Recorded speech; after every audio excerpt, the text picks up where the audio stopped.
Thank you, Bivon from studio.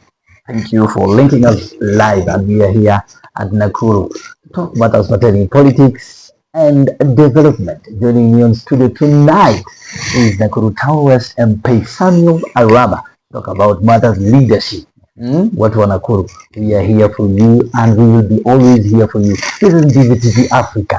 Today, your questions are going to be answered, and your solutions are going to be pursued here at Ndizi TV Africa. And tonight conversations begins right away. Mheshimiwa, Yeah, karibu. karibu sana hapa kwangu Nakuru. Should I say that I'm the one hosting you or you are hosting me? No, I'm hosting you, of course, in my home. Yes. Karibu sana. Thank you. It's very rare to have such important visitors, and especially at this time when we have a lot of politics. So karibu sana. Karibu sana hapa kwangu. Thank you so much. Mheshimiwa, I was walking today, tumekuwa na slight road show kidogo pale. We are coming traversing a whole of Nakuru Town West. A lot of development I've experienced there. I can say you are doing great on your constituency. Maybe let's begin from a point of why Nakuru? Because Arama, Nakuru. Arama is so far from Nakuru when we talk of matters tribal.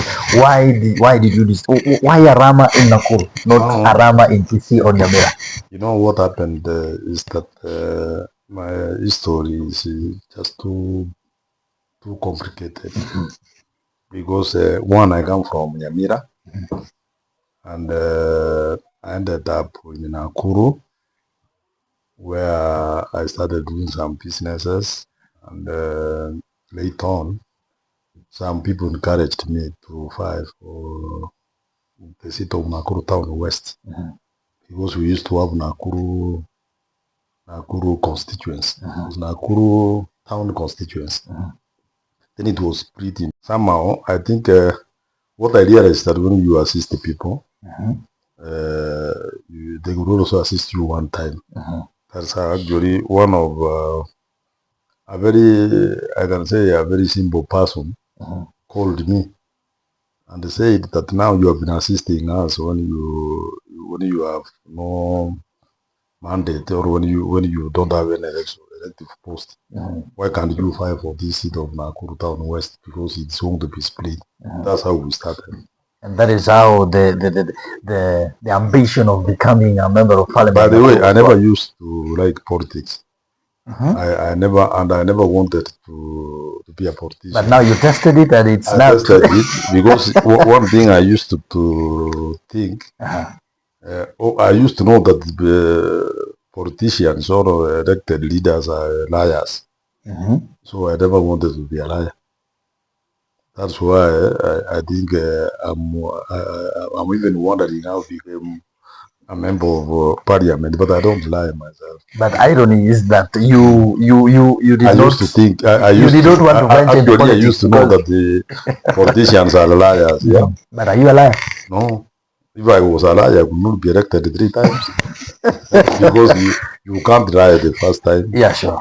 Second time, third time. You know, the other day I was telling people, you know, somebody was asking me a question when I was doing public participation for this national government constituency development fund.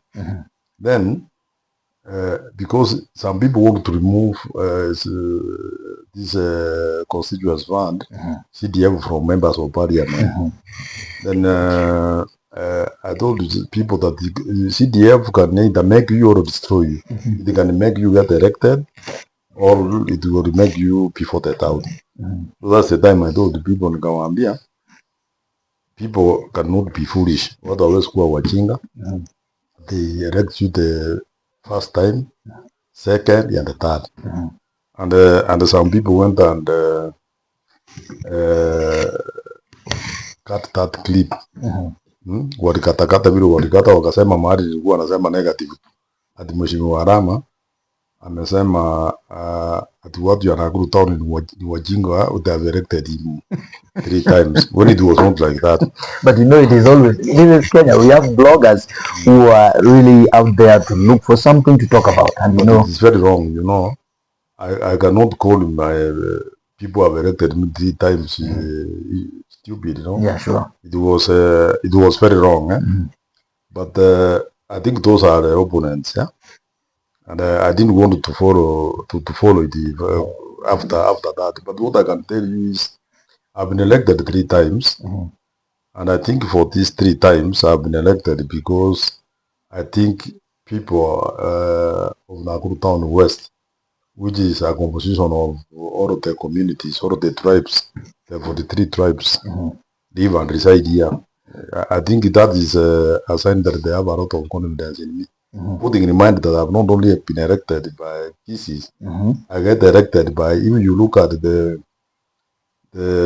way the voting pattern of Nakuru Town West is, you realize that I get votes from almost every community. Because one, yeah, where I am, this is London Ward, and the majority of people live here at the 40 year, they are Kikuyus. If you go to another place called Shabab, they are Kikuyus. If you go to Mwariki, Kikuyus. Now you come to Kaptembwa, that's where we have Kisis, Luyas, and the Luos, and of course a few Kikuyus. But you realize that I get votes from across. Actually, London, I can say, is they voted me to the man. If you go to Kaptembwa, I always read in London, Shabab, Mwariki, and Kaptembwa. But then we have Kapkures and Parut, where of course we have Kapkures, we have a few, not really few cases. Okay, cases they are not very few, but there are many, around 3,000 or 4. Parut we don't have, but I always get votes. So I've never read that because I believe that Kalenjins have never voted me to the as much as many as the other communities.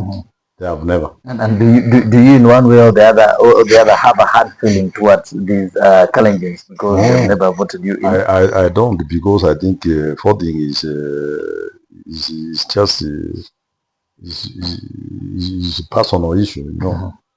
Kila mtu wako na right ya kupiga kura mahali anataka, so I will never take an offense. And that brings us to another question, Mheshimiwa. How do you ensure there is transparency when it comes to matters pertaining development in your constituency? Now, being that we are almost having all tribes in Nakuru West, all tribes that reside in Kenya.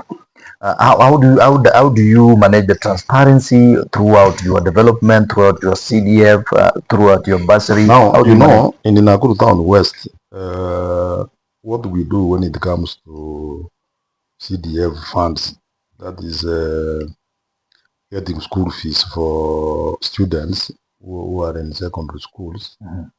We just we have a very simple method.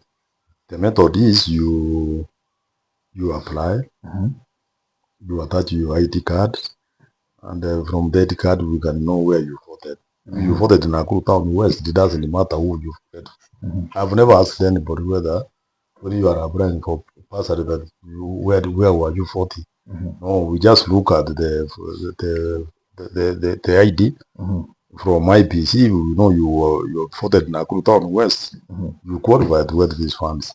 But if you didn't vote in Nakuru Town West, you cannot get. So that is the transparency we have.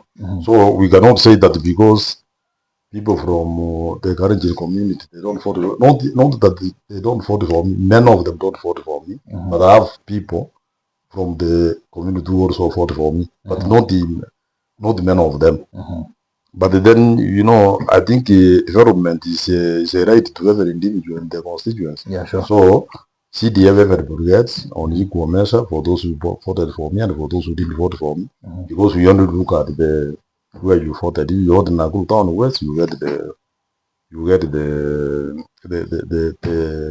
bursary. And then we have, of course, CDF does not only deal with bursaries, the school fees. We also build classrooms. We have put perimeter walls. We put school passes. That is CDF. We are now we are doing renovations in schools.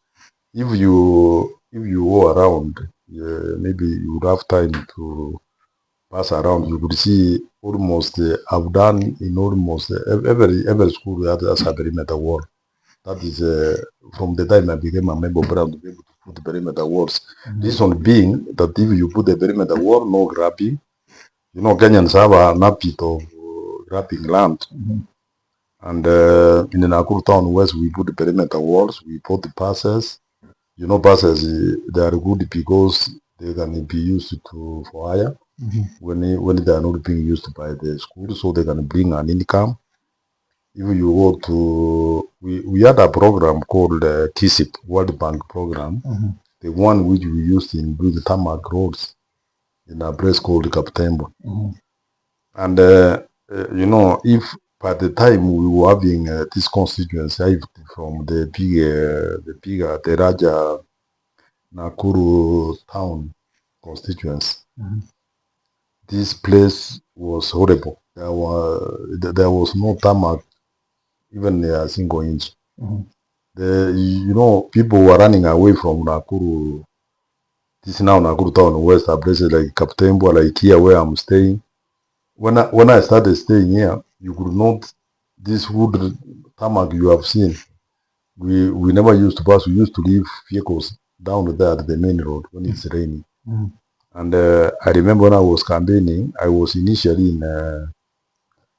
I wanted to found that time to found the DNA ticket, but then I found that they were not taking me the way I wanted. I jumped ship. I wanted to ODM, so that was the time we had austerity between ODM and TNA. Let me say austerity between Raila and Uhuru. Because Uhuru was flying on the TNA ticket, then Raila was the ODM. So Raila called me. I don't know. He got my number. He called me to Nairobi and said, "Yeah, Mugaka, natoka huku kwetu. I can see among the win. I might have best members of parliament. Join me in ODM." I joined him. So I won on ODM ticket. But before I get this ticket, I had a lot of issues with ODM people. Because I think ODM is a party which, to me, be part of that office, as per as take money there. So one of my competitors, the late Steve Jumo, who was in ODM, who was a councillor in ODM, we were competing with him or he ticket the ODM. He took some money. Somebody called Franklin Pett, who was a minister for public works at the time, and at the same time, he was the director of elections. He went and so changed me, he gave the ticket to Steve Jumo. So we started court cases. At the end of the day, what happened is that I was not given the ticket by ODM. I went to court. So when I went to court, the court ruled that I was rightly nominated as their candidate.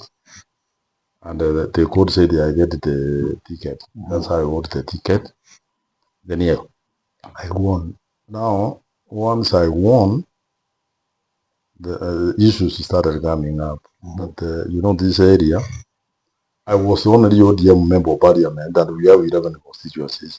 All the 11 constituencies, they have elected people on the TNA ticket. Then I'm the only one in ODM. The governor is TNA, the senator, CNA, TNA, members of parliament on the constituencies, TNA, URP and TNA at that time. So, one time I got a call from the president himself, and he introduced himself and said, "Now you have won. We want to work together." And that's how I started knowing Uhuru Kenyatta. So I went there when we started working together with him. And then, you know, this constituency had a lot of issues of development. When I was coming here to leave my vehicle down there and walk here, and even before that time, these people, when I used to do campaigns, most of these people are Kikuyus used to come here. wanakuja wananiuliza, wanasema sasa, we are going to elect you, will you assist us ya mutama? Mimi nawaambia naama kwenda wapi? Wakasema hapana, sisi tuko na shida ya mabarabara. We have been electing people, they run away. No, I told them just trust. I also need this road anyway. So that's the time now when they voted for me as a member of parliament. But the other places they were voting their own. They voted Uhuru Kenyatta. They voted the government that time who was Tiambua. The senator, they voted, but for me, they voted me as a person. People from here, this ward. Then this is voted together with the laws and the lawyers because they were against. They were against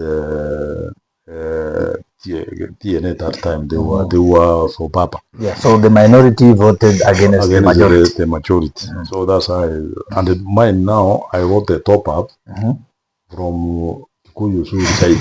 Remember, the person who was given a ticket on TNA ticket was also a Kisi. And he was used to be a councillor.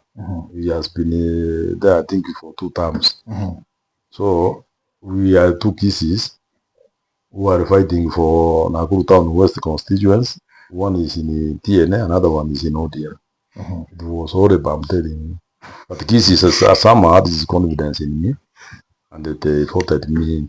Now, issues now arose on how to do development, and development simply is just if you start by tarmacking, people want to see tarmac roads. And I was lucky that in Kaptembo it was you could not pass in Kaptembo. Kaptembo was used to be a place hakuna rami, hakuna nini, hata watu huko hawataki kuishi. There was a program called Kisi. That's how now I started making Kaptembo to be what it is now. Nikakuja hapa hata nikatengeneza vile imekuwa. Marami unaona umepita hapa. Ukiangalia utaona hapa hivi you walk outside here now ni kama mjana. Nikaweka street lighting. Then nikaanza kuweka sasa perimeter walls. Then nikaanza kufanya hiyo nimesema hiyo. Initially was mara ya kwanza when I gave bursary. I'm telling you this was a problem because I was giving bursary. I was not doing vetting. Vetting is knowing where people voted. So you give bursary forms, and whatever you feel you give, you divide by the amount of money which is there. So you could have a crowd of so many people, but they are going home with 2,000. Just 2,000 because too many people, too many applicants, the amount of money because you don't know whether they were voting you or whether they come from your constituency. It became a problem. So finally, I sat down and decided that how can I know whether all of these people they have fought us here. That's the time I started doing vetting. And from there onwards, it has been running smooth. It has been running smooth. We have categories of beneficiaries of CDF funds, Nakuru Town West constituency. We have that category of we call it vulnerable, and then orphans. Those ones are sponsored them 100%. How I sponsor them is that if I pay school fees, more than our year. Not even a single penny, I pay for them. Fully funded. Fully funded. But then, on every, when we used to have KCB, KCB I used to fund all those students who have been enrolled to Form 1. I used to pay for them fully. Form 1 cases, sorted. I used to pay the full amount. You know why full amount? Kwa sababu unakuta mtoto ametoka public, ameitwa alliance, lakini msasi yake ni mtu anauza mboga. So akikuwa namna hiyo hawezi kuenda alliance. So I used to pay for them. And ni wengi from the time I became a member of parliament, because I'm doing my 3rd term. Wale watoto wote waliingia Form 1 wakati nilikuwa the first time in 2013, na nikawasaidia 100%. Some of them are working now, and they went through up to university level. So I think what I'm saying is that because of this issue of bursary which I have given out to so many students, I think the residents and the people voted for me. That's why they love me. Well, when there is anything that is positive, we are expecting to also have something negative coming alongside it. And there is always day and night. There is always light and dark. Let's talk about your challenges. I know there are a good number of success events that have been unfolding on your constituency, but throughout this development, have you been experiencing some hard times, or have you been having some challenges when you are doing your work? I do, but what I realize is that what we are chini, they are not stupid the way people think. Mwananchi ya kawaida. But the challenges I have usually is people want to fight against me. Propaganda. Propaganda mingi. They can say anything, against you. And initially I used to take them serious. But I came to realize that yata hakuna haja, because especially these bloggers and especially people who do social media and in these smartphone phones. I'm telling you, you will be having ads as if you start reading them. I'm one person who is never who doesn't like reading some of these things, because you find somebody from maybe Nyamira or PC or Nairobi who is not afforded in my constituents kuandika vitu za upuzi tu. So ukianza kufuata unakuta is not you afford who is in Nakuru town went, anataka kujua kama mtoto yake amelipiwa school fees. Anataka kujua kama ako na funeral. If somebody dies in Nakuru here and that person comes from my constituents, because we fed, you must bring your ID, you must check out your photo. If you are a photo here, it doesn't matter whether you are a Kisi, you are a Kikuyu, you are a Ruya.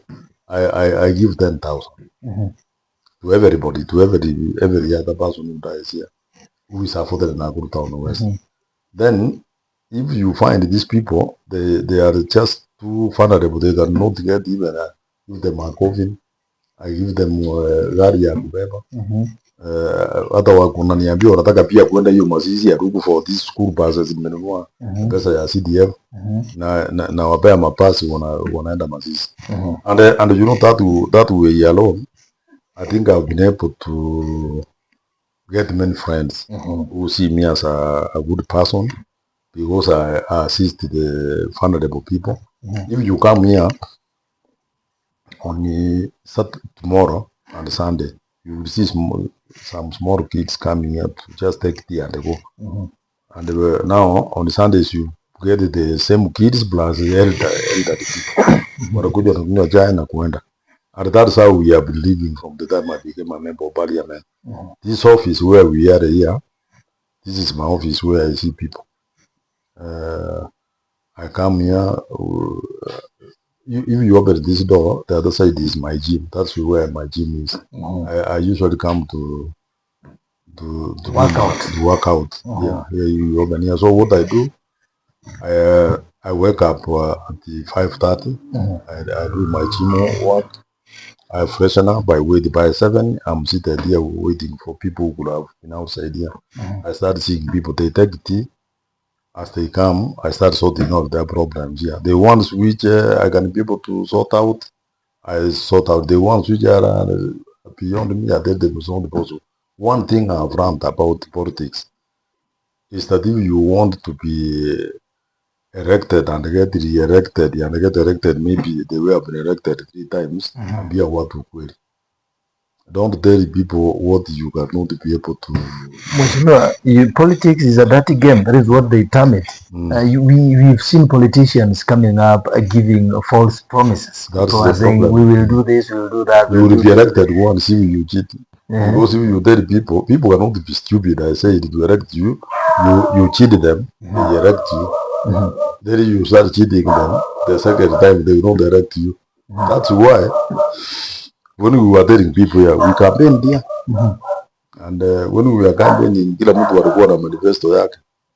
KK walisema hawa ni Asoras. Wakasema hawa ni watu ya chini. Wakasema wheelbarrow. You see people who are carrying wheelbarrows everywhere. And tutaona serikali ya Wakenya wote maskini. So and I was passing around telling people that don't think once you are able to be to elect this government, you will also go to Nairobi to be done. Tuambie watu wanadanganya. So you can see false promises has brought now problems. That's why we have a lot of issues with this KK government because they rode into leadership by giving false promises. That's why they all one time. Mheshimiwa, that is a statement that was almost crossing my mind away. You saying they are going? One time. Let's talk about them going one time. Last month. Why do you speak of going one time? We've seen you rally behind the former Interior CS, who is now eyeing for the seat, for the presidential seat. Can you tell us now the strategies? What do you expect of Mheshimiwa Matiang'i? Because you are very close to Matiang'i. You know Matiang'i. Matiang'i wanted to try for this seat in 2022. And I was one of those people who were really campaigning for him to be to fight. But somehow the former president called us and said no, let's assist the former prime minister because the former prime minister his age is getting old. Matiang'i is young. He can find another day because the reason they were saying was that it just was for 5 years. Then from there, somebody, so Matiang'i told us we slow down. And I'm not the one who is saying that Matiang'i will come and fight for president. It's Kenyans. And you know why Kenyans are saying like that is because he has whatever ministry he was, he started from my city. You are Chandis, you know, you had that issue of digital. Yeah, and you know he stood firm, and I remember people were demonstrating everyone saying, you know, we can know the name. He said started the or whatever down, but we must, that is the route. But now you are enjoying now, you know. If we didn't do that, we would have not been where we are now. And because of that, he performed very well when he was in ICT. Then he moved to education and lands. You will see what he did in education. For the first time in Kenya, you know, when students started for KCP, and we were told the results will come out, we were saying, how can it happen? But he said it would happen. And it happened. There were no issues of cheating, you know. Matiang'i could, I remember one time in my constituency when he was the Minister of Education, I took a phone and I was seeing somebody calling. Then I said I saved him CS Fred Matiang'i. Then he told me I'm in Nakuru. That was 5:30. He was coming to open the containers. And they will come and open the containers from Naivasha, Wapi, Nini. By the time, you know, it's the one who brought this issue of provincial administration working together with the examination people plus the teachers, head teachers, to make sure that the exams are done properly without cheating. And the cheating was not there. Then he changed the criteria of admission to students who are admitted to national schools. Those national schools who do ones like Alliance, the Nana. He changed and said if students from private schools have done better, they have better marks than the students, the people who are from public schools. He said public schools should get a higher percentage. He said I think like 70%. Who get good marks from public schools against those ones in private. Because private, you can imagine the way students are treated in private schools. One, they run day and night because they have even estima. Lakini sasa mtoto anasoma kama hapa milimani, Kuenda hata shule hata akuli. So they perform not that because they are not stupid. It's because of the environment. And you know, he demonstrated and said he wants to see those students who get marks like 300 going to alliance. Those ones who got 300 going to alliance against a student who is from a private school who had 400 and something. By the time they do KHSC, walk to the university, you find the one who went to 300 marks yako na huyu mwingine hata ameanguka. So he became a darling of Kenyans in the Ministry of Education. From there, the late CS for Interior died. Then he took over. You will see how he reformed the issues of security. He will be found. Matiang'i, you could call him even if you don't know, even if you have his number, and he will pick and he will take action. So Kenyans ndio wanasema Matiang'i akuje kusimama kura. And you know, these Kenyans, if you go to my constituents, that's what they say. But it does not mean that is coming to fight for presidents at this time when the president is there. That's where you find that some UDA members of parliament are specifically from Kisii County and Nyamira, who are in the UDA. They don't want to talk about the Matiang'i. Because if they talk about the Matiang'i, they think that they would be disciplined by UDA. Some of them will think they will lose their positions, which is not supposed to be the case. We want the Matiang'i to come and fight in 2027. But the Matiang'i is the first person who told me that when we lost, he told me work with the government of the day. That's why I ended up working with William Ruto. Of course, I could also use common sense, because if you would not tell me, you didn't expect me to work with anybody else. You can't work with losers. We work with winners. And the winner is William Ruto. But if he has problems, you know, me, I cannot implement the manifesto of UDA because I don't know what they were saying. Are you in one way or the other trying to insinuate their people, the other party, are losers? Which one? The other one. Those who lost election. Are they losers? Yes, they are. You know, somebody was asking me, and you know, I'm a Jubilee member of parliament now. This is my second time to be in Jubilee. The first time I was in ODM, the second time Jubilee, this time Jubilee. But somebody, including Raila himself, because we were in Azimio, Raila brought a lot of issues in the parliament. That's why we have those two divisions. One division which which was on the side of Raila. That was Kioni. That time, and the president, the former president, they were forcing us that we must be in Azimio and work with Raila. And Raila brought problems when we were getting committees for Jubilee members, because ODM people in the parliament led by their leadership, that is the minority leader, that time who press members of parliament in the committees, they were also changing Jubilee members. So with our wisdom, we sat together, and so the speaker, we don't want to be recognized as a parliamentary party, and that's how we ended up getting the result we got. And you know what happened? Raila made a lot of noise, and he was specifically talking about it. That when I was in ODM, I started working with Uhuru Kenyatta. Now I'm in Jubilee Azimio. I've started working with William Ruto, and you know, he was telling us, anasema hiyo mwizi. That was Raila used to say, and he incited the people here in my constituency, and people were making a lot of noise.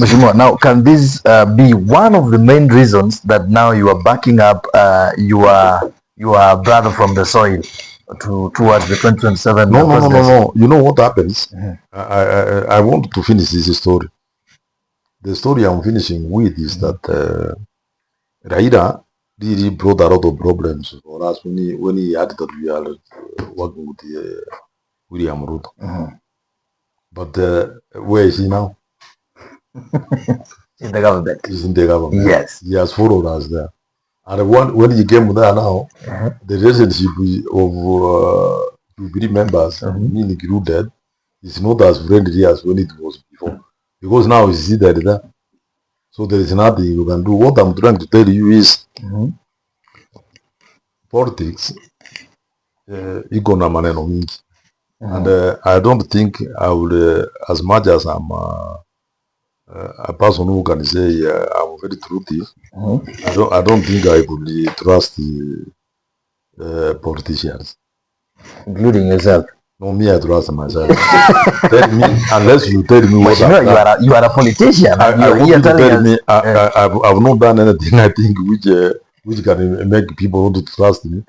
No, I do things openly. But you cannot trust your fellow politicians. I can't, I cannot trust Raila. Let me say so. Maybe let me be very specific. I can never trust Raila. Raila, wacha nikuambie. Raila tulikuwa na yeye Azimio.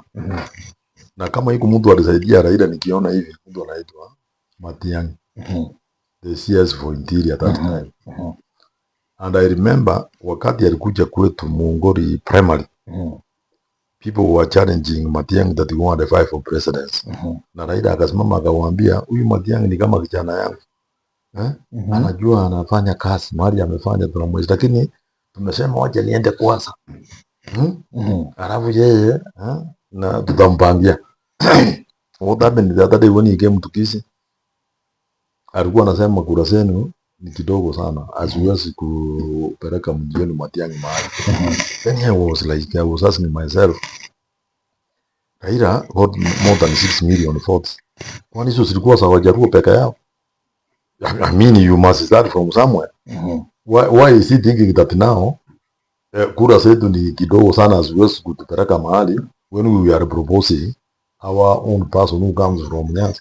So mimi nikaambia watu, the best thing we will do, let's Matiang'i fight for presidents and let Luos vote for us, because we have been voting for their person all this time. What's wrong with it? And then Raila miaka hii yote amesimama kura, is getting age. He's getting age. You know, I used to be a very energetic person until this time when I'm getting old. And you know, as old as I am now, sometimes I forget things. What about Raila? I've had Raila from the time I was born. So yeah, I've been hearing Raila even before I decided to enter the politics. So let him relax. Wacha Matiang'i akuje without small votes. Hizo kura zetu kidogo. Kuongeza na zake za Wajaruo, tuendelee kuongeza namna hiyo. Alafu Raila huyu Matiang'i waende kupambana na Rais William Ruto kwenda mbele. And you know what I was saying, people, nilikuwa nasema hivi mimi. Mtu anaitwa Matiang'i, tunataka tumweka kwa spokesman ya Wakisii.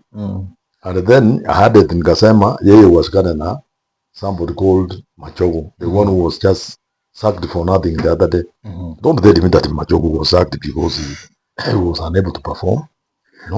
Mheshimiwa, we had a shuffle on the ministries, and we did not see him come back. We've seen other CSs coming back, but in different. That's why sisi tuliingia kwa yeye aliingia kwa maneno ya kwenda kuwa UDA kuwa minister bila mpango. Kama angekuwa na mpango ile tunataka kupanga saa hii ya kwamba we must have a Kisii on a table mahali keki ya Kenya naenda kugawa. If we had like that, you would not sack him. So Mheshimiwa Machogu aliloa maji tu hivyo. No, but it's because some Kisii members of parliament were complaining. They went and told the president that this is removing from here. Simply because they had issues na maneno ya biashara. So you're saying kisses against kisses? Yeah, that is what happened. Just like I'm seeing now, Kisii members of parliament against the Matiang'i to fight for presidents. That's why did the deputy president go to South Mogrango? What empowerment is because they are fighting because they wanted to fight one of their own. Simple, nothing. We'll be talking about that, but I'll shortly before that. Let's talk about Omogusi. we are seeing Matiang'i came the other day. The reception was so big, and what do you think? Are we really?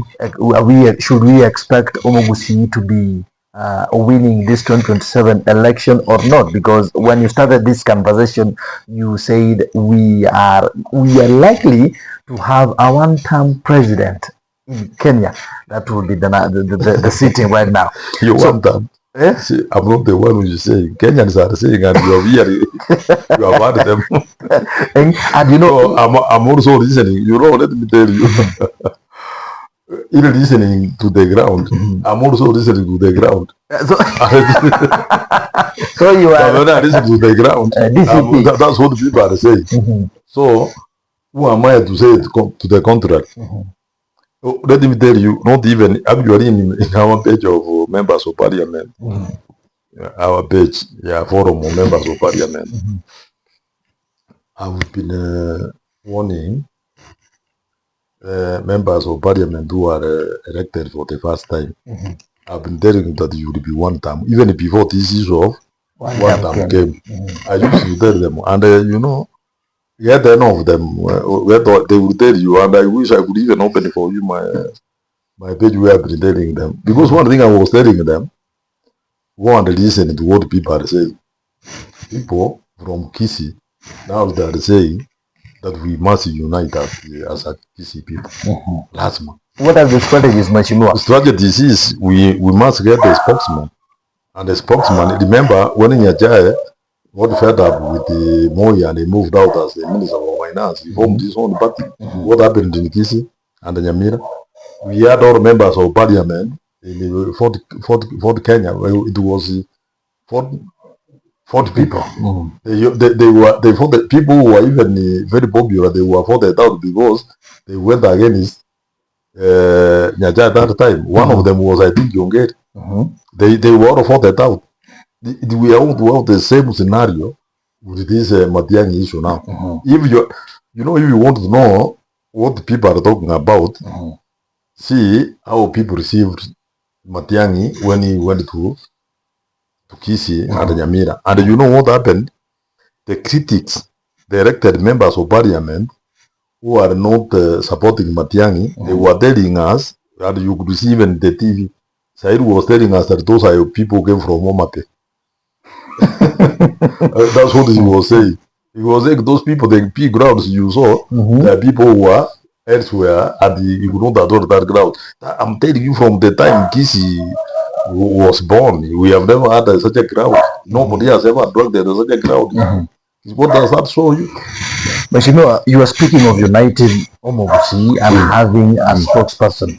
Are you, because now we are seeing you advocating for Matiang'i here, and you are really, you are very positive about him going to the State House. What is his political party? Do we expect him to make his own political party for Omogusi people and other tribes to join in as we see him excel towards 2027? Is it that he's going to make a party what I was telling people, to me, it doesn't matter how we go to State House.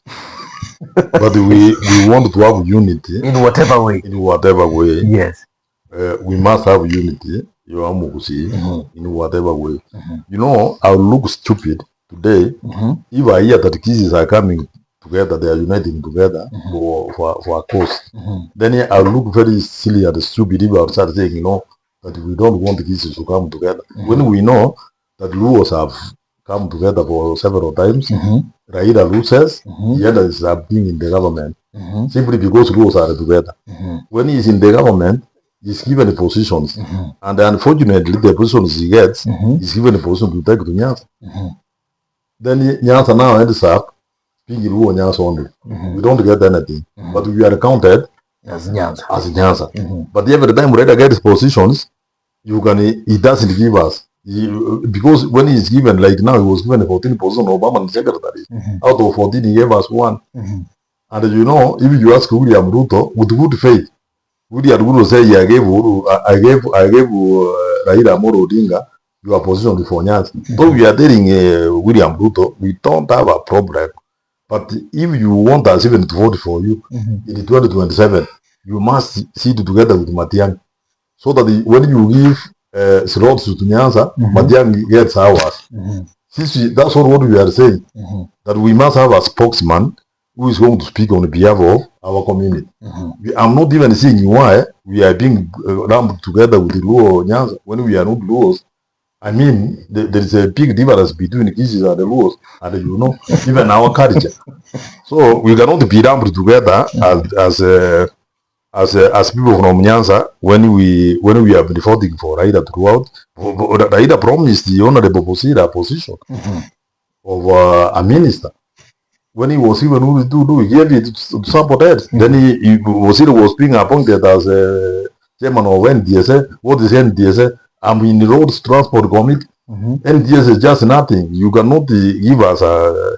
It's just like when you came to my house here. I think we had some dinner, even if it's not very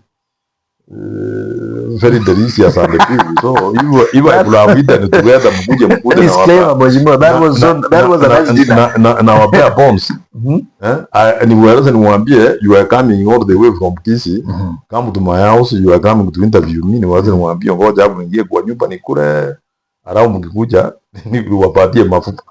That's what we are being given by Raila Amolo Odinga. And that's why anybody from Kisi and Nyamira or Mugusi, anywhere, Maria Takua, who is against the presidency or the unit, let's put the unit even before we come to the president. The unit is to come together. That's the enemy of Kisis. And that's a person whom we should not listen at any given time. So, from Nakuru here, I wanted to give a notice to those people who are members of parliament that will work hard and make sure that they will be one term. If they are second term, doing second term, that will be the end. That will be their one term. That will be their one term. We cannot allow. He's coming. He had already declared that. By the way, what you asked Matiang'i, we are Jubilee member of parliament. And with the wisdom of people from the mountain, they are saying that they want to donate Jubilee to Matiang'i, their presidential candidate. And we would welcome it because by the time we start our own party, already this is an established party. It has 33 members of parliament. It fielded candidates in every constituency in the last elections. It ruled for 2 terms. So, if they have over the party, and the party leader is the one who becomes the owner of the party, and the party leader Takuwa ni Matiang'i, then I'm not seeing why this is rewarded. We are ahead by far. So probably UPA anticipation is headed towards Jubilee. I can tell you almost I'm certain that Matiang'i atafanya Jubilee. I'm almost, but we are still negotiating. Hii maneno ya UPA, forget. UPA is a Nyamira party. Yeye na operate between Nyamira and Konate. Hata itafika Kisi is operating between. Haivuki mpaka. Haivuki. Mheshimiwa, let's talk about this leadership. We are having the ruling government and we are having opposition, and we've seen Rigathi Gachagua being in good terms with Matiang'i. There, formerly, just a few days ago when Matiang'i was in the nation, he toured the Mlima part of it. Should we expect something good cooking from the two, or what might be the plans? Because lazima ukuwe na mlima ndani ya serikali ndio we now incorporate a good government. One thing I know, the watu ya mlima walikasirika sana zaidi hii mtu yao alifukuzwa. Na kwa sababu walifukuzwa walikasirika sana, because if you look at how many votes they brought to UDA government, ni mingi sana, is almost 4 million votes. And I think that was around 47% of them. Watu wengine hawakupiga. Kama watu wangepiga kura, there's no way William would have won.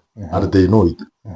Because he narrowly won by 200,000 votes. And the other day, I have me, I'm one person who likes doing things practically. So what I did, I vote all of the votes from all of the counties how they voted.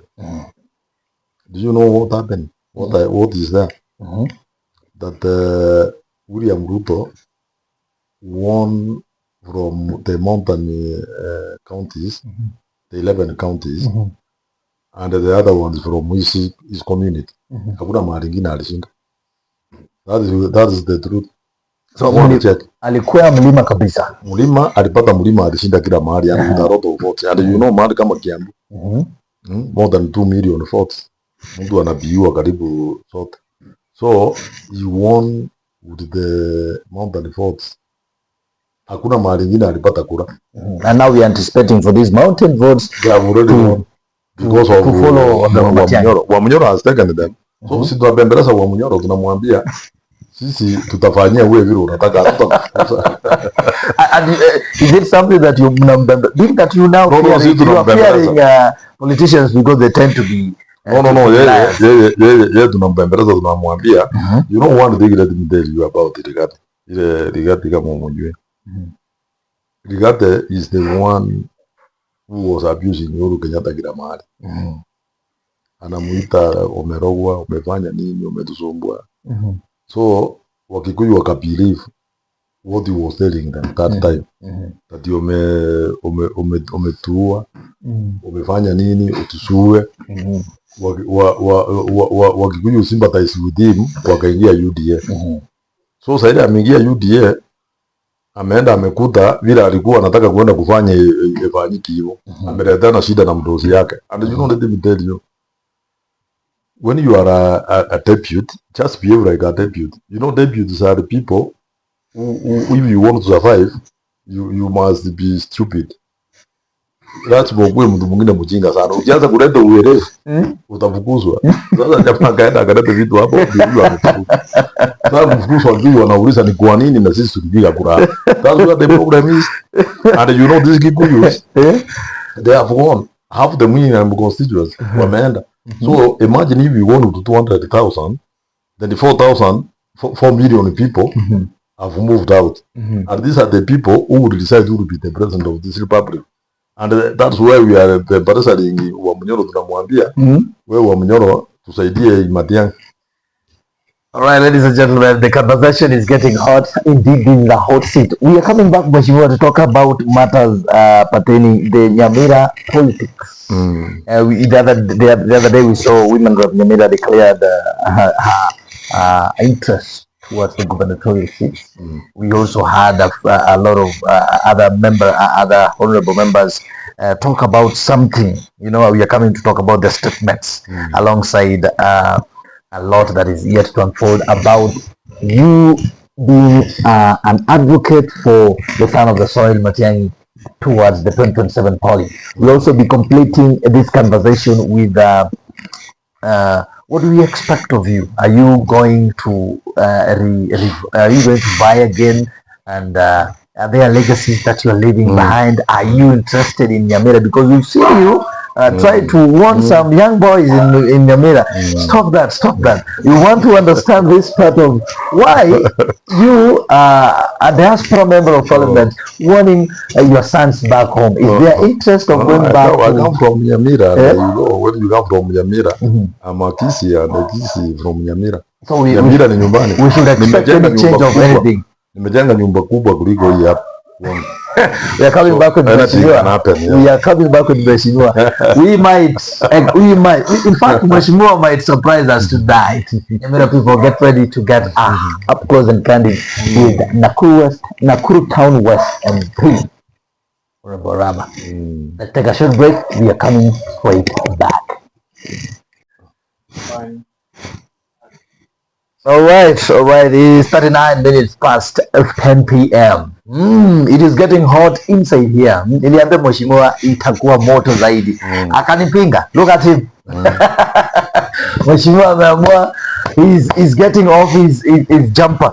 Ndio tuongee na watu wa Nakuru Town West and Kenya at large. Nataka tuingie hapo kwenye YouTube tusikie watu wanasemaje. Lama Kisunda anasema huyu Mwesh anachapa kazi sawasawa. Kisi Livestream Media are saying good articulate issues on development. We are yet to unveil that. Stacy Nyanchoka anapiga pale Binja, anasema Umugambi naye Bweka na Nakuru Town West 5 bila break. Mheshimiwa, endelea hivyo hivyo, we are seeing you. John Koech anasema congratulations sir, you are doing great. There is also one that I'll get back to you once I'm done with this. Congratulations, Honorable Arama, full of wisdom. Keep the fire burning. As the Nakuru Town West people, we are behind you. Mwesh, you are doing good. Move on. This is Douglas Nyandika. Okay, it is getting hot and hotter. Facebook people are saying, I'm watching from Isibania. Nilifika Nakuru Town West to say hi to my friend at St. Paul's. It was really an amazing experience. Challenge to my home MP, tengeneza barabara kama za Arama. Okay. Ambia mheshimiwa tuna support mheshimiwa kabisa, mwambia support wasanii na muziki, ainue vipaji pia ili mambo ikue vizuri. Mheshimiwa, youths wanasema uwasalimie hiyo sekta ya muziki. Mheshimiwa, there is a question from one of your constituents here ambaye anasema ya kwamba niulizie Honorable Arama if is in full support of the removal of Gloria. How can I be in support, my friends? I've made a lot of noise about it because that's not democracy. Gloria was removed unfairly kwa sababu Gloria amefanya nini? Gloria alienda kurati wetu bwana Matiang'i. Who told them that Matiang'i will not be his uncle? I think hiyo ni vitu ya ujinga wanafanya. Na Gloria tunataka sasa tuweke Gloria kwa chama yetu hii. Matiang'i anaenda kusimama kura naye. Tunataka yeye akue mkubwa huko. Atengeneza kabisa kila kitu na tukimaliza Matiang'i akikuwa yeye ni minister. So you are not in support of it kabisa? Of course I cannot. I even made noise the other day. Tulikuwa nauliza ni kwa nini hakuna kitu Gloria amefanya anafukuzwa. Mheshimiwa, mnapewa chama ya Jubilee. There's somebody who is asking, do you think that Matiang'i will carry all the manner of garbage in this party? No, garbage yote tunatupa chini. Hata kama mimi even if I'm a problem there, nitupwe chini. Kila mtu atoka. Hata chama itakuwa na watu clean. Let me tell you. Matiang'i, hata kwanza mwajua Matiang'i si mtu ya kupeleka hivi. Matiang'i is a no-nonsense person. He can't entertain any nonsense. Unajua watu wengine, even from Kisii, and Nyamira, and even from other places, nimeona even from Central, nimeona they want to arrange themselves na Jubilee na Matiang'i because if they have not been performing, then wakuwe re-elected, or if they are party people wakuwe re-elected, if they are not elected at the moment. I can tell you, apart from kukua kwa hii chama ya Matiang'i, kama mimi Arama, I must have shown that when I'm serving as a member of parliament, I'm able to do what people want. I must do development. I must give passage to everybody. I must be able to do all of this. If I'm unable to do that, I should not be in Jubilee.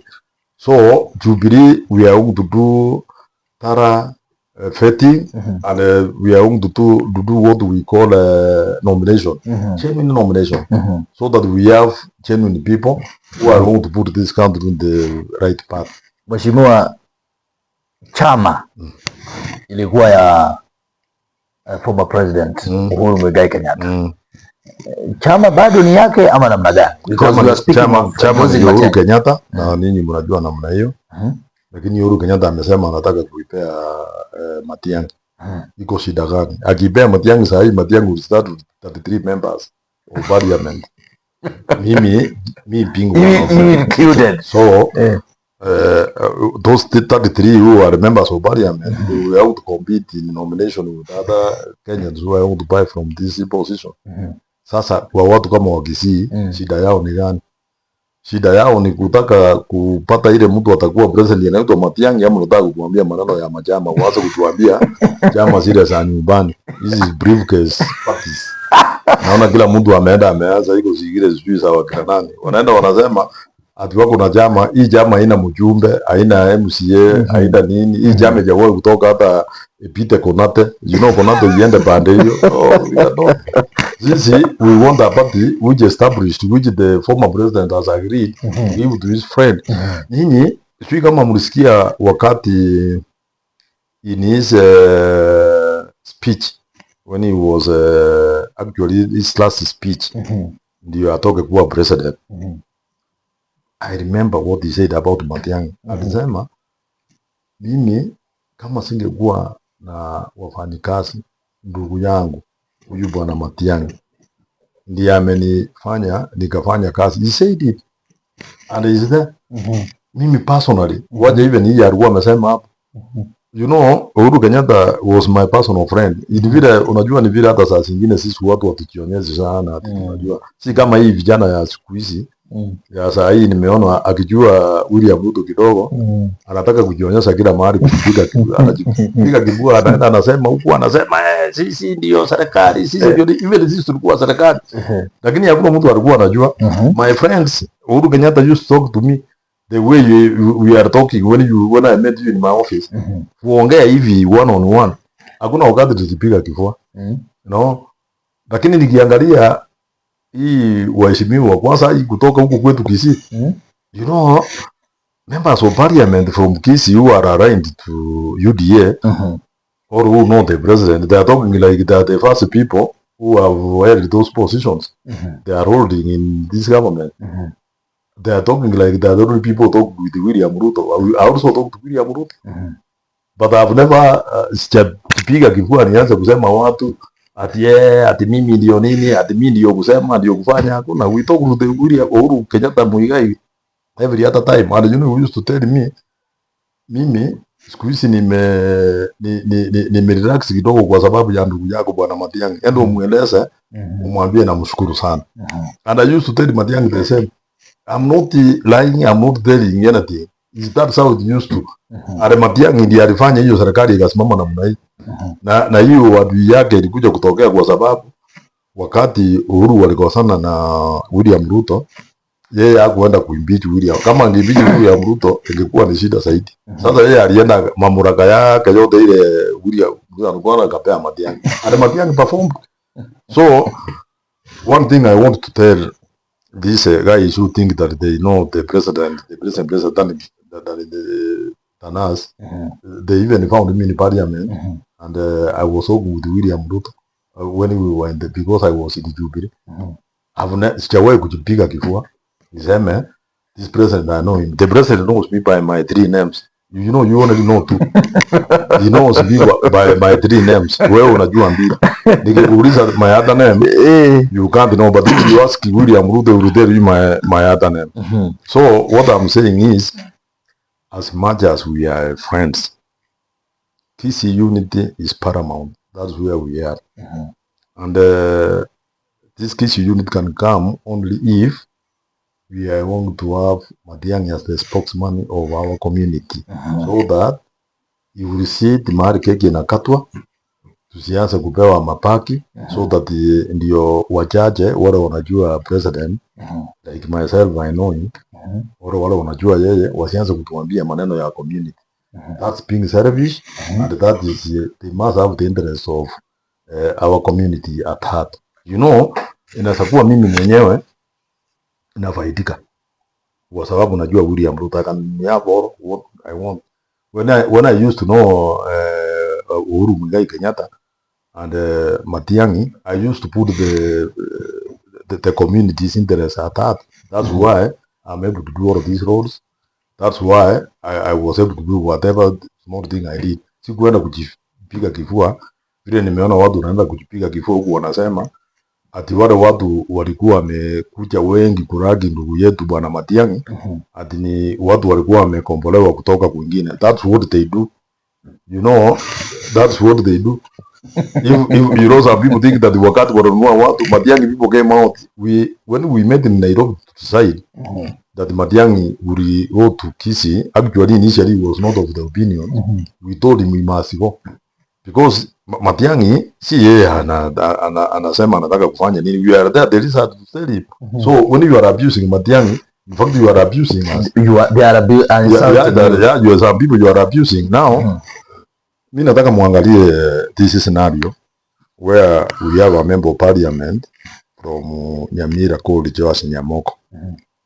Joas Nyamoko is a UDA member of parliament, and Matiang'i was not supporting him. In fact, he was against him. He brought the son to Atebe Marita. He was given a ticket and he was heavily funded against Nyamoko. But Nyamoko won. And once when Nyamoko won, somehow I talked to Matiang'i and they came together. He supports Matiang'i more than anybody else from Nyamira. He's in the third leadership. This man wants Kisii unity. Kwa Kisii wakuja pamoja. That's why he's supporting him and he has said so. And we are together with this initiative of Kisii unity. Angalia Kemosi West Mogran. Steve Mwaka was heavily funded by the former CS. And you know, I was surprised Steve Mwaka the other day nilimwona anasema ati hata kama imekuwa nini mimi nitasimama na mtu gani yule alikusaidia. And I'm telling you kama si Matiang'i, Steve Mwaka could have not been a member of parliament in the West Mogran. That one to take to the bank. Kemosi was against the Matiang'i. That's why he lost. And now the same people Matiang'i assisted to be where they are, like Steve. Still unakuta wanaongea huku. Look at the women rep for Nyamira. Women rep for Nyamira is there courtesy of Matiang'i. But you can see what they are saying. Now let us now reframe this question so that we get into a deep detail. This meeting of they termed it as a meeting of empowerment at South Mogirango. We saw leaders coming on board to talk about some statements and sentiments like the likes of Honorable So, the women rep for Kisii County, Donya Toto. What do you say? What is your take on these statements that were mentioned at this event? Sasa hii watu ya South Mogirango hii empowerment ilifanya. Are they also satisfied? How many people benefited from this empowerment? Watu yote ya South Mogirango. Of course, hakuna sio wote wanaweza benefit. So you cannot benefit 2,000 people out of 60,000. Then you say that they are happy now. No, that's not empowerment. No, that is politics of fighting our son Matiang'i. Take it from, and you could even see the ones who were talking there. What walikuwa wanaongea pale. Hata ujui wanataka kusema nini. Badala waambie watu sisi hapa kama South Mogirango, mimi nilikuwa mheshimiwa wa South Mogirango, nimekuja hapa leo nimesema President William Ruto ndio tutarudisha 2027. Hii mtu yenu anaitwa Matiang'i hatutaki kumsikia hapa South Mogirango. Kusikia mtu akisema, si kila mtu alikuwa anasimama anasema ati ni kama ng'ombe ile tunakamua. You know, that was even bad language. Wanasema ati wanakamua president, ati president amekuwa ng'ombe wanakamua. Hiyo ndio wanataka kutuambia ati lini walikuwa wanasema mimi ndio wanataka kukamua, ukikamua ng'ombe ikiwaja kutoa maziwa imekuwa useless. Is that what they are doing to the president? Kwa nini hawaambii president ukweli ya kwamba waende waongee? They don't want to talk. Hata ukiangalia ground vile ilikuwa it was reluctant. Unasimama unasema ati nikaona women ni ya Nyamira ati si ng'ombe na kamuliwa ile iko na maziwa iko nini. Sasa president yako na ndio wanakamua. They are cheating. Waende wawache hiyo maneno ya kudanganya president bwana. So let me ask you for a point. Those people, empowerment is not there. They are testing the ground, and because this is what happens with us politicians. Even for example, you support me from they say sharp up. I will send you that. Si wewe unasema huko na ground sharp up what? Nakuru town west. Sasa enda na hii pesa, enda fanya function fulani, uende ongea maneno ya Arama. Allow me nisikie vile watu wanasema. People will shout at you. They will, ukienda kusema Arama they will shout. So when you are clever ile pesa umepewa kama nikupea nimekupea 10,000 Unaenda pale hata usemi unasema siku hizi pesa hesabiwa unapeana 5,000 unatoroka na 5,000. That's what is happening in this government business.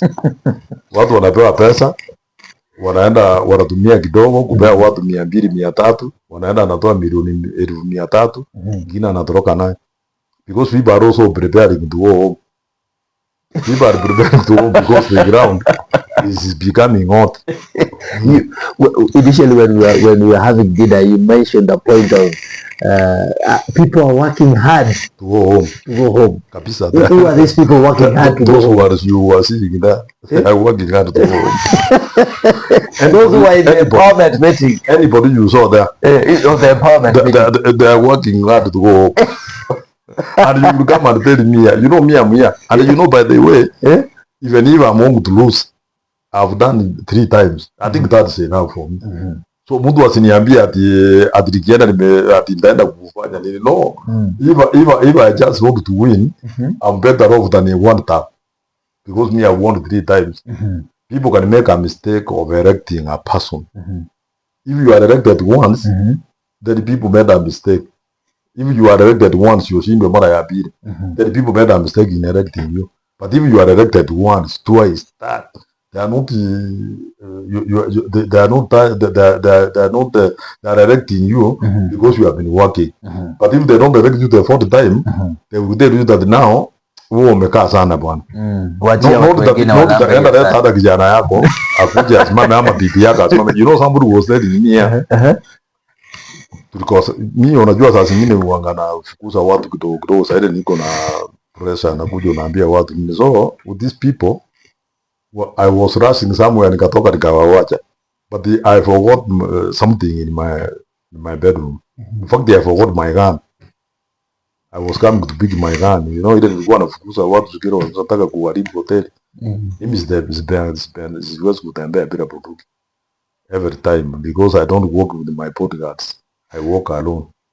So nikafika pale nikagundua nimewacha, nikakuja kuchukua. Sasa nikakuta ile watu wale nilifukuza, my wife is entertaining them. So sasa nikuja nikamuuliza nini mnafanya, boka niambia wewe mheshimiwa, acha tukuambie, next time we will report in your wife. Watuambia wewe umekuwa na kiburi, wewe we report your wife. Because mama alikuwa amewaita anawaongeleza. And you know, let me tell you, maneno ya kuongoza, if you don't have a good wife who talks to people, I swear you can never go anywhere. My wife here was entertaining them, so mimi nikawaambia okay, basi ongea na sitawasaidia. But you know, my wife was telling me hapana, see what they have a point, listen to them first. So nikakaa and I listened, nikakuta they have a point. So now I sorted out the problem. They said if unge tusaidia vile umefanya, sisi waongo to propose that your wife fires wewe upumzike. So hii maneno ya kuenda 4th term is not a must, by the way. So mheshimiwa, hapo tumeanza kuona kitu kingine kinapikika. Unasema hata usipoenda 4th term is not a must. And umekuwa ukinukuliwa ukifanya marekebisho nyumbani. Nilienda kijana mdogo akisimama unasikia kijana, this is how it is done, hivi ndio inafanyika, hivi ndio inafanyika. Mheshimiwa, kuna uwezekano ya kwamba una ari ya kurudi nyumbani kutafuta kitu? By the way, I wanted to go back to Nyamira, but for some reason hata nikaenda nyumbani nikachenga nyumba kubwa. I really wanted to go, but then I realized one, there is like my brother. There's a person who is like my brother. Come to same clan, you know, Momani. You know, we are from the same clan. We fight last time. We went in the parliament. And you know, some people were saying, no, this is your brother. You can't come, the two of you. Then you know, out here, people were also telling me that if you go now, that you waja namna gani. So even here, I had the pressure of meaning, yeah. But then the worst of it was that the president himself wants me to be here because we want to support the present governor, Susan Kika, who is our governor here, because in Nakuru town west have some small influence and even within the county. So wakaniambia wakasema, even this is a county, you can in the future unaweza simama kura hapa in the future. So nikaona wacha nisimame hapa, and you know kiti ya member of parliament si kiti kidogo. Iwezi kuwa kidogo kwa sababu ukienda mahali unapigwa saruti. What people salute you. So wewe nataka uniambie yule umetembea leo hivi watu wamekupigia saruti. Mimi nikitembea na wewe kesho utaona vile zitapigwa. Utaona vile wanapigwa wanasema mheshimiwa. So hii si kitu kidogo, hata nikikaa hiyo for the fourth time not bad. But at the same time unajua nilikuwa na juzi tumeitwa is normal when you are doing a half of your term, you are called to a retreat and you are told because you know 80% of members of parliament wanaenda nyumbani. So sasa tulienda kupiga hesabu pale, wakapiga wakasema tunasema mimi nimefanya mara 3, pesa yangu ni ngapi? Ile nitaenda send off. Nikakuta wakaniambia watanipea 15 million. Na hiyo napewa once, you know, when nikishindwa namna hii 15 million. Kwa hivyo unaanza kuona tunda hata sasa mimi naanza kuangalia 15 million. Alafu wanasema every month utakuwa unapata 300,000.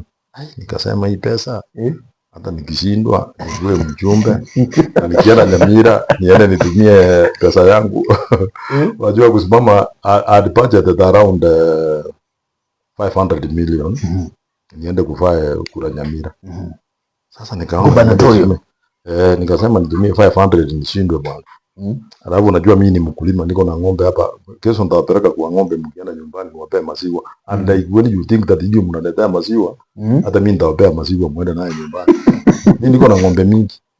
Sasa nikasema hata kuku hapa nyuma, by the way I forgot to take you, niko na kuku hapa nyuma. Maybe tomorrow you will come muende muone hata hiyo kuku na mayai. I don't know, nitaambia mama pia wapatie mayai. We get a lot of mayai. So hii pesa yote nikasema nikienda Kisii 500,000 iungue nirudi hapa. Lakini nikasema hata ikiungua niko na ingine kidogo ile ya send off. Najua nikikuwa send off na 15 million every month nitakuwa napata hiyo like 100,000. Sasa hoja niwaambie nikienda kuwa mara ya 4 things will be better for me. Send off is around 21 million every month 500,000. So niombe tu nienda ya mwisho hivyo. Uende ya mwisho kujitayarisha. Lakini unajua ikuange ya mwisho by the way. Nilieleza watu that mnipatie ya mwisho. When I was doing my second term. Second nikaona imeisha tena nikasema ya mwisho sasa niende gavana. Sasa naona nimebadilika tena nimesema nataka ya mwisho.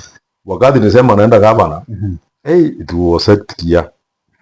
Ile watu walikuja wengi hata kutoka Nairobi wakisi wanasema nataka kusimama hapa. Wengine sio wanatoka kutoka. Wanasema kama ni Mugisi atakuja asimame. So sasa wasikia anaenda Nyamira. Na sasa nimerudi wamepotea wote. That is how you will know that I might win the fourth time. I might. I cannot be sure. Mheshimiwa, speaking of Nyamira is your home. Nyamira imeharibika, hiyo ni ukweli. Yes, we can see MCAs, they can't sit in one house. The problem is the governor. Let me tell you, the problem is the governor. Straight away is the governor. And you know the way the governor operates is that he wants to divide the governors. And when you see somebody wants to do such things he's doing, it's because he wants to steal. Najua ukitaka kuiba unaleta confusion. Ameleta confusion. Nyamira nothing is going on. Mimi kwetu mahali natoka naitwa Munguri settlement scheme. It is the same way I left it. The same things which were there, the same. Hakuna kitu. I only see once in a while the member of parliament doing some roads.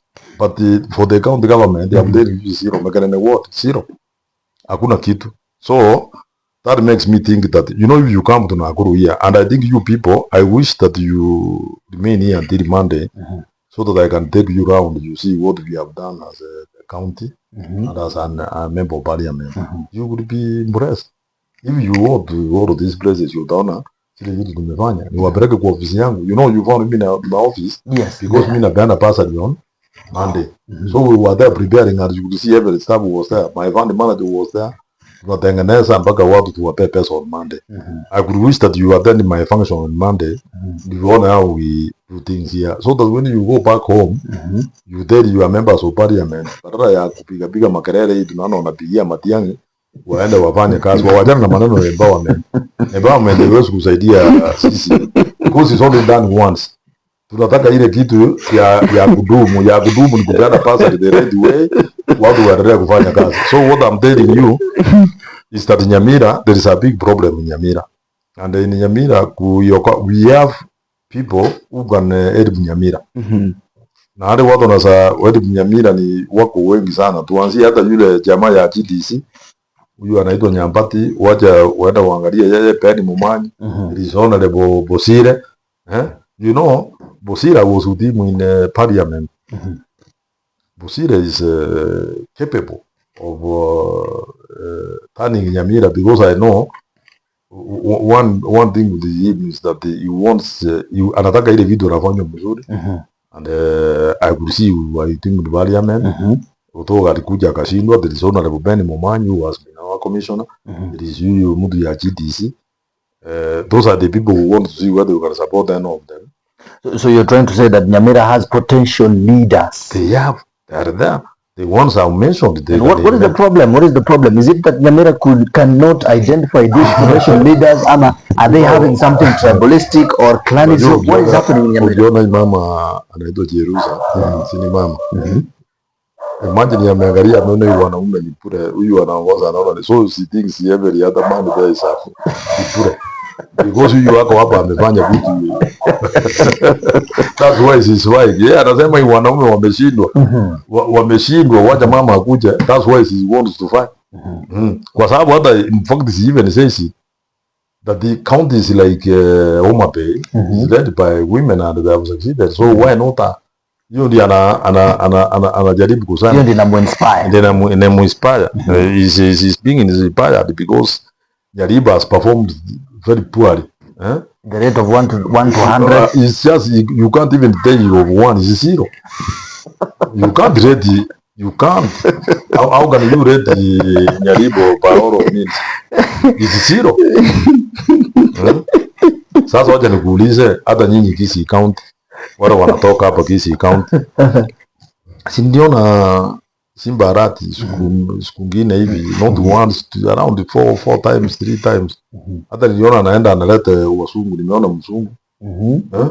Iko mzungu niliona anatembea, sijui ni mzungu gani. Hata this gentleman from Nyamira hawezi kupeleka hata Muhindi. Na Wahindi ndio wamejaa hapa kila mahali.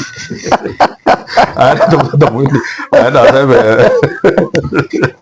how can you have a governor who does not go to look for people who can develop the county? So the youth wanafanya hiyo county ya Nyamira ni baya sana. I was the first person who talked about health issues in Nyamira. Hakuna madawa kwa hospitali, hakuna nini, akakuja akasema vitu mingi. Akasema wewe unajua vitu ya Nakuru, unajua nini? Mheshimiwa, but there are allegations that Honorable Matiang'i had a hand in supporting the current governor. He did. Of Nyamira. Yeah, yes. So are we speaking of the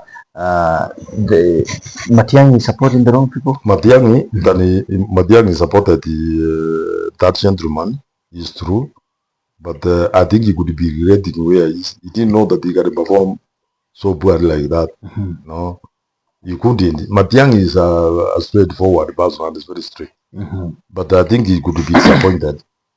We have Nakuru Town West people again making it again sound like they want you back. They're saying we are requesting for the last time, Mheshimiwa. From 4 tutamaliza. Ndio walisema. No, they requested, by the way. From 4. They requested me. Where's the drop? That is what they're saying. You know what I was saying? You know I was saying nimekaa sana 3 times. And people have given me a lot of support. Not even from my community, but from almost every community. So, unajua hata ijao unakunywa, hii tunakunywa ukiweka sukari mingi, ukiweka vijiko 20 hapo kwa hiyo chai uwezi kukunywa. So nikasema I think I had 2 options. Either niende Nyamira ama niwache. But you can see because people bado wanalia wanasema kuja tusaidie mara ya mwisho. Hata nikaweka masikio. We are listening. Tunaweka masikio. Tunasema. We are listening to the ground. Waja turudi. But I want to thank watu ya Nakuru Town West so most sincerely because honestly, voting for me 3 times and they are not my people only is I think I really feel, I don't know, I really feel for them that I must do the right thing for them so that they can because I have appreciated it. Okay, Mheshimiwa Roda Ruth is saying is niko ndani, anasema I'm following live. Asenge Ramson anasema magendo ama ya mheshimiwa. And Roda is also putting a high saying that Matiang'i is my 6th preso in 2027. Just like me. Very good.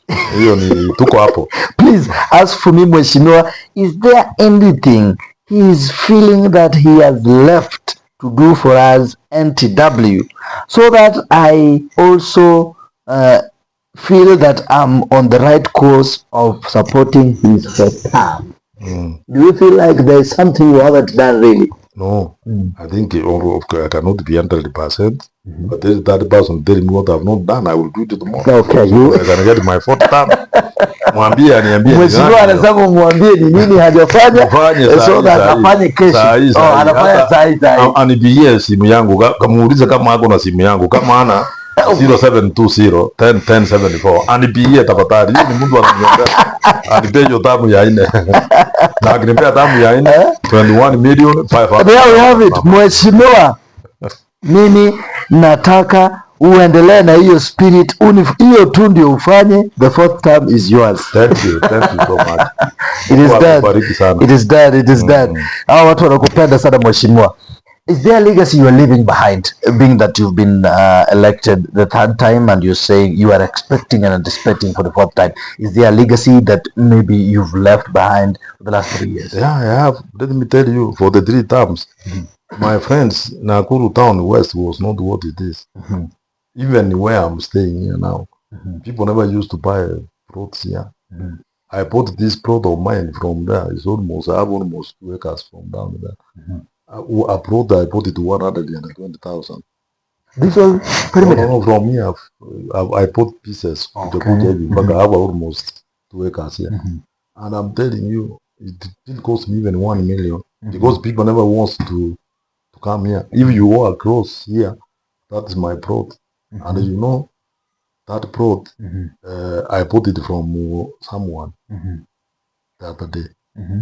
When because I'd put it for someone with his money, then he was selling to me. I bought it to him. That time we paid 300,000. So when I was buying from him, he told me 5 million. I was telling him about why are you selling 5 million? And you are the one who bought it. Bought it for 300. He said I didn't tell you to put it this time. I wrote here, brought some one up. So I'm very proud because one, this is kijiji yetu tunakaa hapa. If you go that side is London, is a Canton City, you be Canton City. But you can see iko rami inaenda mpaka hapa. So roads have gone up. I'm just a proud person that I will leave a legacy that when I took over as a member of parliament in the Nakuru Town West Constituency, which was hived from the larger Nakuru Town Constituency, I'm able to do some tarmac roads. If you go anywhere in this constituency, you can see my mark there. Ukiteremuka kesho when you are ukienda hapa Milimani Primary, I've done a very big boarding school which students wameingia the other day. If you go, I don't know whether we pass through here. If you pass through the other side, hiyo tarmac road inaenda mpaka chini.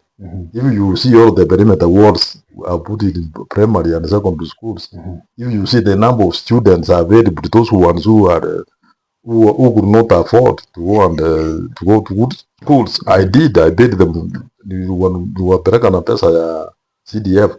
So I think I've left a legacy and I'm proud about it.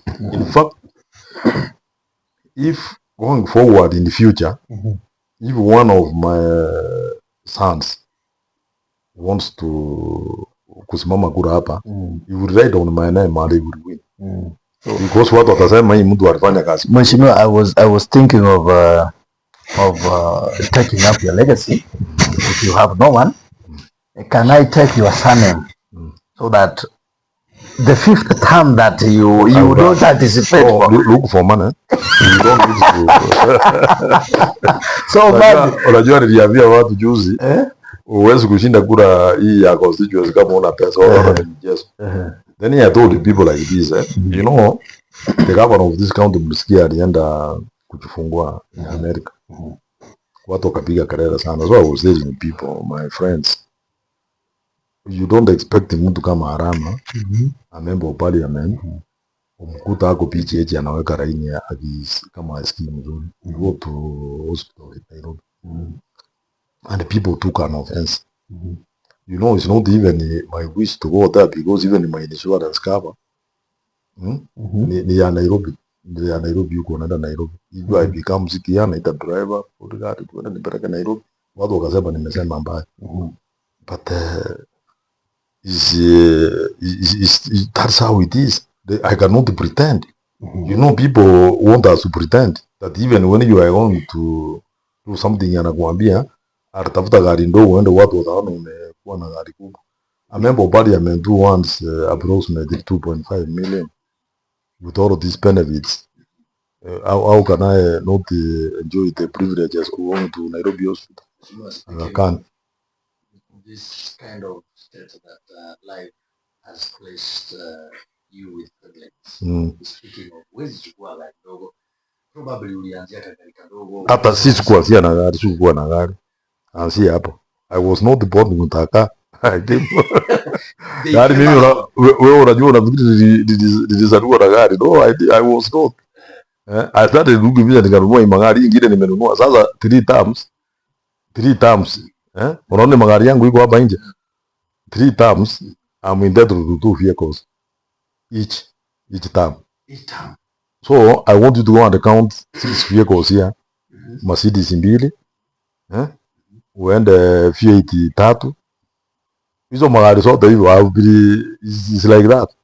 Hizi magari zote na wewe ni mmoja. Uone there is need kufanya kitu hata presenter atoke na paso hapa kwako ama namna. No, sasa unajua sina gari ndogo, hiyo ndio shida. Magari yangu ni kubwa yote, nikikupea moja kuweka mafuta kuenda Kisii itakusumbua. So wacha nikuje kutafuta kadogo. Ukikuja hapa nitakusaidia nikupea. Probably you are, before we get into our last one, what should we expect from Honorable Matiang'i, because we are expecting even Arudi ili atupe way forward. Should we expecting to come back to the nation and cooperate other no, that we are still talking. You know what I was telling people? Matiang'i anataka kuenda kusimama presidency. But we must start by putting our people together because the charge begins at home. Na Matiang'i akikuja tunasema aende kukaa mahali keki ya Kenya itakuwa inakatwa. That's what I said. It doesn't mean that kama anakuja hawawezi kuungana na William Ruto. Why do you think that William Ruto hawezi kuja aseme Matiang'i nataka tukue pamoja na wewe uendelee? Matiang'i ni kama anasema nataka tukae na William Ruto, we agree. But we must agree that is the spokesman of our community. That's all what we are saying. Hakuna kitu tunasema. Hatusemi ati akuje aanze kuleta shida na the present government. Bora waenda wakae huku. Even if it doesn't win, wakae pale. You know, we want to avoid a situation where Wakisii wanapewa vitu zao through Wacharuo. That's what I'm saying. I'm simply saying that we cannot allow sisi Kisii tunapewa mkate yetu through a third party. Hatutaki president ya Kenya atupe. Tunataka president ya Kenya aende kupea Matiang'i atupe. That's what we are saying. If we doesn't win, and as long as we are together as a community, and as long as we are being even what is ours, we don't have a problem. But through Matiang'i. Okay. Mheshimiwa, which one is Mheshimiwa's camera? I want him to talk to Nakuru Town West people. No, and of course watu ya Kisii kwanza. Wacha tuongee na watu ya Kisii. You know, hata hapa Nakuru Town West hatuna shida. Ile shida niko naye ni watu wa Kisii. Especially watu wa hapa Kisii. Wale wanataka kutuambia ya kwamba sisi hatuwezi kuja pamoja. Uliona hii madam anaitwa Ruoba anafukuzwa at simply because alienda kuona Matiang'i na hatujui kama Matiang'i they are related. You can imagine we have reached that stage. Na yeye akiendelea kufukuzwa, wale watu wako pale ya UDA who are calling themselves people are close to the president, who are calling themselves that they can assist cases, wanawaja Mukisia anatolewa kiti, Muluya anawekwa. That is what they have done. So I'm telling them watu ya Kisii na Nyamira na Wakisii mahali wako ya kwamba sisi hatutaki vita kwa mtu. Kila community saa hii iko na mtu yao anaongea maneno yao. Wakamba wako na Kalonzo, Wakikuyu wako na mtu yao saa hii anaitwa Rigiji, Waluya wako na watu yao wanaitwa wakina Weta, wanaitwa wakina Moses, watu huyu nani wewe, wakina Wamarwa na wengine. Hii minister anaitwa nani hii Mudavadi. Alafu Wakalenjin wako na mtu yao anaitwa William Ruto. Sisi tuko wapi? Why should the people tell us that tuongee kwa maneno ya Kenya na vitu vingine through the president of this republic who has his people anaongea nao? Hata sisi sasa nyinyi Wakisii jipange, mkuje kama mmekubaliwa ya kwamba mmeambiwa tu mpewe chama ya Jubilee, Wakikuyu wawapatie, take it, but we want Matiang'i akae kwa mesa mahali keki ya Kenya itakuwa inakatwa, so that ndio tukatie yetu. Mliona juzi keki imekatwa 12 permanent secretaries, Raila akapewa, akatupea kiti moja. Nyamira, as we talk today, I come from Nyamira, nothing, hakuna. Sisi watu yetu ni kupiga makofi wanatuambia. So ile watu ya Wakisii mahali mko, wacha tukae sisi tupeleke Matiang'i, hao wanaongea kwa niaba yetu. Na mimi nimesema Matiang'i masi ni cooperate mtu anaitwa Machogu, huyu ametolewa juzi. Kwanza anatolewa na Madaraka kwa sababu Machogu yeye alikuwa UDA, akapata minister, Genesis wakakuja wakasema watu watoke. Sasa ile wametoka, president akatoa watu wote, akarudisha makabila mengine, akawacha Mkisii yetu. Hata kama alileta hiyo kitu kingine ni sawa, angerudisha Machogu na aongeze Ugamba kwa kweli wawili. Since independence we have been having 2 ministers and 3 permanent secretaries. Nothing is doing now. So nyinyi Wakisii mahali mko, wacha hata maneno ya Nakuru town west, sisi hapa tutajipanga. Nyinyi msikubali kutumika vile nimeona waheshimiwa wenu wanatumika. Kama waheshimiwa wenu wanatumika kuanza kusema wanataka unity, next time fold them out. Fukuza hiyo watu waende nyumbani kabisa. Wengine wakuwe 1 term, wengine 2 term. Hiyo waende nyumbani. Mheshimiwa, unasema Nyamira kuna kitu kinatendeka. Last year, if I'm not wrong, there was a presidential tour in Nyamira. Na kama kawaida mgeni akikuja watu tunapona. Na I think mlikuwa nafasi ya kuomba vitu. Naweza zungumzia vipi? You know, I'm one person yule hata siwezi kusimama niombe nani, waje niwaambie hao ile vitu vile unaweza pata. You know, I get disappointed. Maybe a first time member of parliament unaweza msamea. Lakini una second member of parliament ndio amefanya mara ya 3, unasimama una president anakuja kwako, alafu unaenda podium unasema your excellency karibu sana hapa kwangu, uko barabara inatoka na hujaweka budget, and you know very well that kama hujaweka budget, that road even if the president says it cannot happen. Hizi barabara zote siko hapa, I use put budget. Hata zile nafanya sahi naweka budget. Then from the budget now I can talk to the president, nimwambie nimeweka budget, nisaidie niongeze pesa ndio barabara ifanye. Unakuta member of parliament yako bunge hajawahi kuweka budget. Haina budget, anasimama anaambia president anataka kulimbea barabara. When the president himself akitaka kutengeneza barabara kwingine hata kwao, ana request parliament imwekee budget. So hii vitu ya Nyamira kwenda kuomba pale shade source hizo hakuna. Unakuta mtu member of parliament ya West Mugiranga anasimama anasema atiko barabara moja hapa imetupea shida, your excellency anasimama anasema hiyo barabara umesema nimekupea. Makofi watu wanapiga tosa, watu wanataka kupiwa makofi, hakuna development inafanya. Nothing. Your governor was given an opportunity. You know, the governor himself is not even supposed to ask why should even a governor ask development from the president? He has his own budget. Why? You know, you cannot be a governor. You look, you know, I really feel bad when you tell me that governor sio kuna pesa yako, sio ufanye maendeleo. Why do you think why unataka president kuja kufanya nini? Sio hiyo pesa yote. Wacha nikuuliza nani? That's what I'm telling you, the governor is sleeping. Wacha nikuambia. ile pesa inakuja Nyamira, for example, ile pesa inakuja Nyamira is around 5 billion. Let's put it actually 6.4 billion. If you want to tell me that Nyamira enda toa wage bills na nini, remain hata with the 2 billion. 2 billion divided by 4 constituencies. Do you know what 500 million can do in a constituency? It can do a lot of things. You don't need to come and tell the president that inataka unipe pesa. Unataka akupe pesa gani na wewe uko na pesa yako? Si utumie pesa yako ufanye hizo vitu zingine.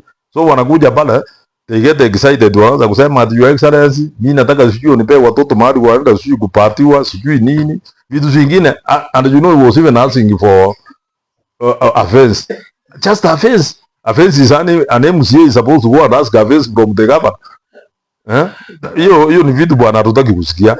Sisi tunataka people who use common sense. Unaenda unaweka kitu kwa budget, na mimi nikikuwa governor, I swear before God, I can never ask the president anything. Why? I have enough money which is coming to my account. I will use the money I get to do development in my account. And I'm telling you, divide. If you take 6 billion, they say wage bill and other things, say that you are giving each constituency 500 million. Do you know what you can do with 500 million? A lot of it.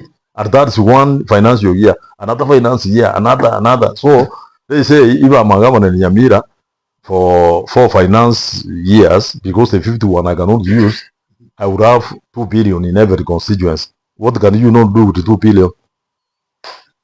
Hata kama unataka kuiba tuseme, okay, niseme nataka kuiba, niseme I want to steal even 200 million every financial year.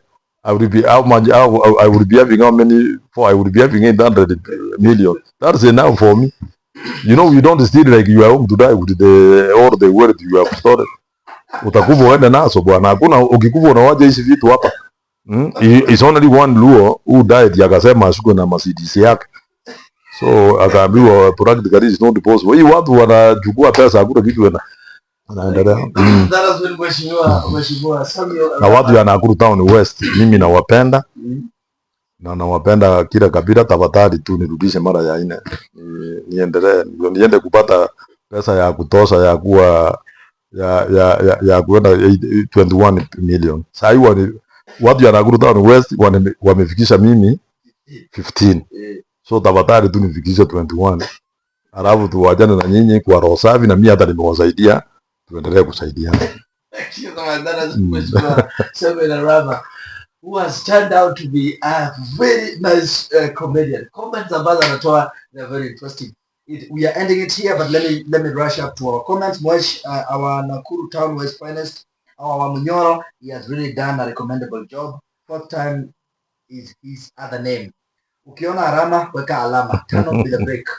I'm Ruben Moranga from Nakuru West Sub-County. I've come to agree with Esther Erastus. You see, ni wewe. Stacy Nyanchoka, Honorable Arama remains to be a beacon of hope, driven by faith, integrity, and the will of the people. Alice Chai, one of your friends, anasema ukweli amefanya kazi, aendelee mbele. Asante sana. Thank you for tonight's show. Thank you for hosting us here. Thank you so much. We wait for you the second time. We agreed the second time you are coming to interview my wife. For the 5th time. For the 5th time. Tonight has been so interesting. Behind the technician, behind the technical bench is Victor Lucas alongside Jeff Nyakudi. Tonight has been a great night from Nakuru. This and every other Friday and Sunday, this is how things are going to be done. Nakuru people, we brought you a TV station that is for you and for us all. My name is Clinton Oruri. Tukutane. Tomorrow, kesho tukutane Rigena. By the way. And Rigena, I will be there personally to raise the occasion. And tutakunywa moja. Wale watakuja kwanza, hata mimi nitajikaza, nitanunua, siwezi kukosa kununua kamoja kwa wale watu wanafika kwanza. So tukutane hapo kesho tukironji Ndizi TV. Watu wa Nakuru Town West, kila mtu wa kwanza 10 wanakuja. Hakuna crate yenu pale ya. I will be there by saa 2. Mimi naanza saa 3. Okay, then we have the very morning kabisa. tutakuwa tunaelekea pale Abundant Church. New Life. Yeah, New Life Abundant Church next to my office former. Alafu baadaye saa 5 tutakuwa Angasa. Na mheshimiwa amesema atatembea na sisi. Nitatembea na nyinyi, nitakuwa hapo. Ni watu yangu nyinyi, kwa sababu lazima niwapeleke, tunafurahi nitakuja Nakuru. From tonight's bench we are saying a good night and thank you for staying with us. This is Nakuru Live inside Ndizi TV. Friday Night Live is ending right now.